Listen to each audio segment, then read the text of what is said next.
support them. But at the same time, they're representing the continent of Africa. Yeah. But Robbie, you see, as we talk about the World Cup, right? Yes. You've talked about structures. You've mentioned as well that if you look at Euro and Spain performing well, you look at Americans and them doing their thing, we look at our continent. What is it we're not getting right for us to say that we are sure that the teams that then proceed to the World Cup are able to compete with these other teams that are out there based off structures that we have put in place? What are we getting wrong?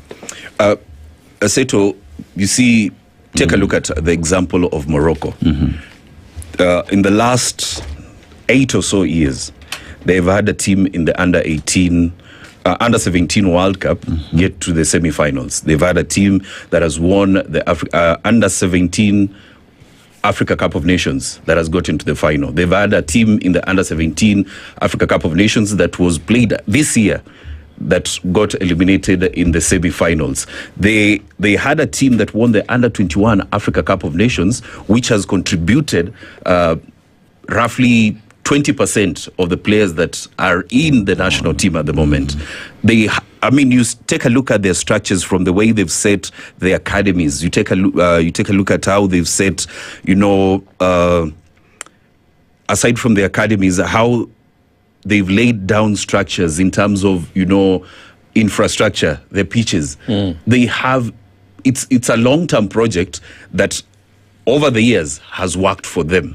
That is why even if you look at the Africa Club competitions, you'll always see a Moroccan club either in the semi-finals or the finals. Case in point, you have Wydad Casablanca, Raja Casablanca. There's Bakane. They have teams that they've set up their football ecosystem in a way that it's now giving back. They got into the quarterfinals of the World Cup. You know what the returns are? They're getting almost 16 billion Kenya shillings. 16 billion. Yes. Okay. Well, so imagine reinvesting that back in football in your country. Yeah. And that's interesting because as you put it. Just before you continue. So ask yourself, when you have a team like Senegal who come out and tell you that we've just noticed that our team doctor is a gynecologist. Yeah. How does that, resonate? So strengthening and fitness outside the window. Let's look at reproduction. Okay. How I wish it was a production of quality talent they're focusing on. But there's something to be said about what you're saying. Investment of the infrastructure that can produce a national team that can go to compete in a world arena. Because if you look locally, our structures are quite wanting.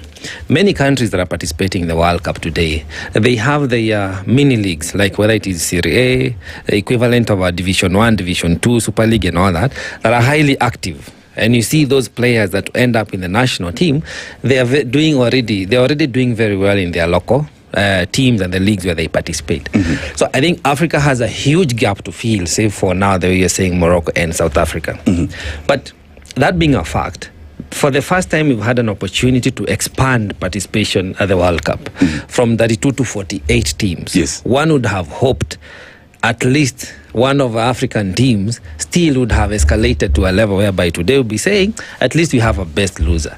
How does that sit with you that even with the expansion, still we have not seen any significant improvement on the performance of our African teams? Actually, there's been a significant improvement. You look at it this way. The last World Cup, we only had 2 teams because the last World Cup we had, it was 32 teams. Yes. And now it was expanded to 48. In the 32 teams format, we had only one African team move to the next round of the competition, and that was Morocco. Now we had 48 teams. We had 9 out of the 10 teams that qualified. 9 made it to the round of 32. But now they're all out. Yeah, they're all out. But also, you look at it this way, that with the expanded format, at least we can make it out of the group stage. We had DR Congo make it out. We had Senegal, Morocco. You had Egypt. You had... we had 10 countries. So only Tunisia did not make it out. Only Tunisia. And we have Ivory Coast, South Africa, Ghana. They all made it. Only Tunisia did not make it out. And the reason Tunisia did not make it out, things that we are used with when it comes to African, we say Africa, we are African, Africa is our business. They fired the coach after the first game. They had to bring in another coach going into the second game. Yeah. After they were defeated in the third game, They fired that coach. That coach was fired. Yeah. So sometimes we normally do things in I don't want to say blindly, because you see, you've had this coach all through the qualifiers. Tunisia never lost a game. In the African qualifiers, they never lost a game. And then you're here in the World Cup, you've lost the first match because there were issues in the federation. You lose the first match, and then after that you have to go. Look at France. How long have they stuck with Didier Deschamps? For more than a decade. And in that decade, or more than that decade, they have been to the finals in 2018. They were in the finals in 2022. They've been eliminated in 2026. Right. Those are 12 years that he's taken them there. Luis de la Fuente, he came in after Luis Enrique was fired for Spain. He got them to the UEFA Nations League finals. He's won the Euro with them. He's now in the World Cup final with them for the first time since 2010. Yeah, I mean, there has to be a long-term plan for a coach. Case in point, I know you've watched Germany for a long time. Joachim Löw. Yeah.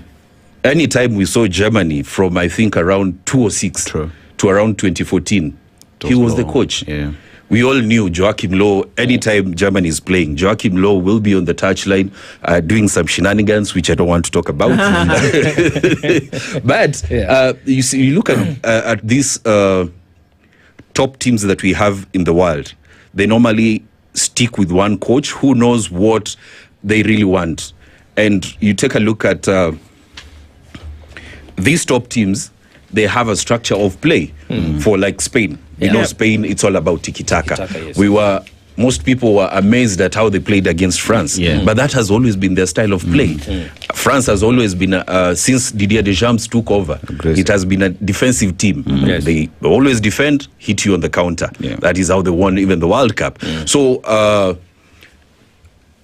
something that we Africans probably don't appreciate is that we need to have a system of play that even players growing from a very young age, they know this is how we as Kenya are supposed to play this way. We as Tanzania are supposed to play this way. Because you look, again, case in point, Spain. You look at them at the moment, all the players that are in that team, they were at a certain point coached by Luis de la Fuente because he was an under-21 coach.